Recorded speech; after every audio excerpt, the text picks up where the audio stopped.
Hi అండి. ఈరోజు నాకు చాలా చాలా స్పెషల్ డే. నాకు ఫ్రీడమ్ వచ్చిన రోజు అనమాట.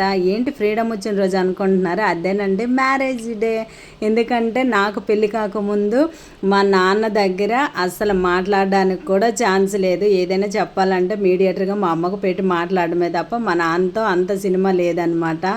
ఎందుకంటే మా నాన్న చాలా స్ట్రిక్ట్గా ఉంటారు. కాకపోతే మ్యారేజ్ అయిన తర్వాత మా హస్బెండ్ అలా ఉంటారేమో అనుకున్నాను, కానీ అలా కాదు.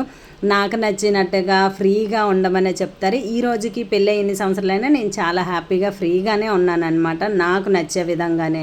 ఇంకోటి ఏంటంటే మా మ్యారేజ్ సండే అయింది. ఈరోజు కూడా సండే, అది ఇంకా హ్యాపీ అనిపిస్తుంది. మార్నింగ్ తొందరగా లేచేసి మా ఊర్లో ఉన్న నీలమ్మ వారి గుడికి అయితే వెళ్ళాము. దర్శనం చేసుకుని కాసేపు ఆడ కూర్చున్నాము. మా ఆయన చూసారా ఫేస్ ఎంత సీరియస్గా పెట్టారు. ఏం అంత సీరియస్ ఫేస్ పెట్టామంటే అప్పుడు నవ్వుతున్నారనమాట. గుడి నుంచి వచ్చిన తర్వాత స్వీట్ ఏదైనా చేద్దాం అనుకొని పాయసం అయితే చేశాను. దేవుడికి నైవేద్యంగా పెట్టేసి తర్వాత పిల్లలకి మా ఆయనకి ఇచ్చాను. నేను కాస్త తిన్నాను. వీడియో నచ్చితే లైక్ చేసి ఛానల్కి సబ్స్క్రైబ్ చేసుకోండి.